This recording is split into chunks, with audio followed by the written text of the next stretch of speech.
1950 के दशक में एक 18 वर्षीय लड़के ने अरब सरकार को बेवकूफ बनाया। वास्तव में इस साल यमन की मुद्रा रियाल अचानक कम हो रही थी, इसलिए यमनी सरकार ने इसकी जांच करने का फैसला किया।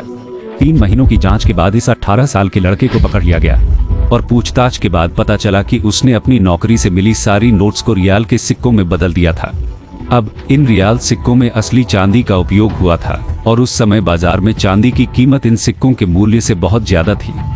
इसलिए इस 18 साल के लड़के ने इन सिक्कों को पिघलाकर चांदी की कीमत पर ब्रिटिश व्यापारियों को बेचना शुरू कर दिया था और हर बार उसे 10 गुना मुनाफा मिलता था। यह 18 साल का लड़का कोई और नहीं था बल्कि रिलायंस के संस्थापक धीरूभाई अंबानी खुद थे। अनिल अंबानी की पूरी कंपनी पर कुल 1,72,000 करोड़ रुपए का कर्ज था।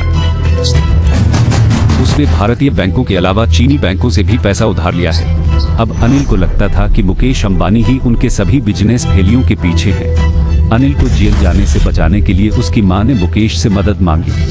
अंबानी के लिए यह बड़ा झटका था, लेकिन वह अकेला नहीं था। कोई अनिल अंबानी को मारने की कोशिश कर रहा है।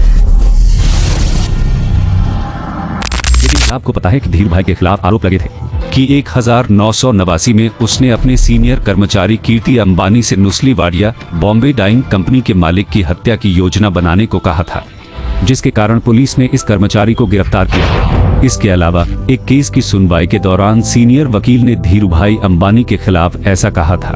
आजकल धीरूभाई अंबानी सरकार से भी ज्यादा बड़े हो गए हैं।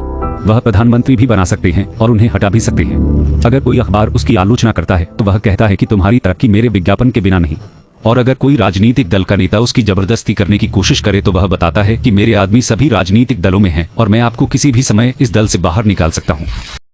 धीरूभाई अंबानी आज सिस्टम के लिए खतरा बन चुके हैं और इन्हें आज कोई नहीं हरा सकता। लेकिन आज से पहले हमने कभी भी धीरूभाई अंबानी के बारे में ऐसा सुना ही नहीं था। और जब भी हम धीरूभाई अंबानी जी का नाम सुनते हैं तो हमारे माइंड में एक हार्डवर्किंग और काइंड हार्टेड इंसान की इमेज आती है। लेकिन ये सारी बातों को हमसे छुपाया गया। दरअसल धीरूभाई अंबानी के बारे में ऐसी ही कई सारी नेगेटिव बातें हमीश मैकडॉनल्ड्स ने अपनी बुक द पॉलिस्टर प्रिंस में लिखी है। इस बुक में धीरूभाई की इतने ज्यादा राज खोले गए हैं जिसे खुद रिलायंस ग्रुप ने इंडिया में बैन करवा दिया था। लेकिन सवाल ये है कि इस बुक में ऐसा है क्या इसे बैन करवाने की जरूरत पड़े।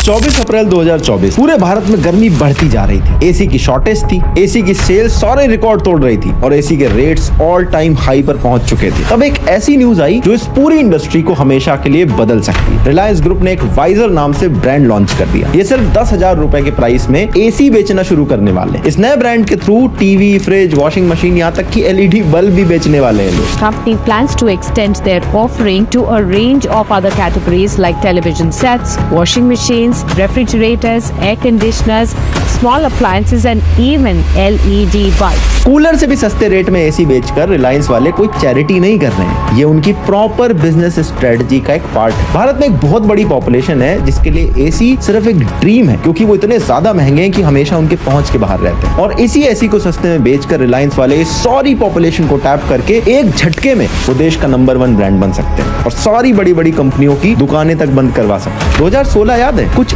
ऐसा ही तो हुआ था। फ्री डेटा, फ्री कॉल, ये सब देकर 6 महीने के अंदर रिलायंस का जियो पूरे देश में नंबर 1 ब्रांड बन गया। एयरसेल, डोकोमो जैसे जाने कितने बड़े बड़े ब्रांड्स की दुकानें बंद हो गई थी। वोडाफोन आइडिया को भी अपना मर्जर करना पड़ा।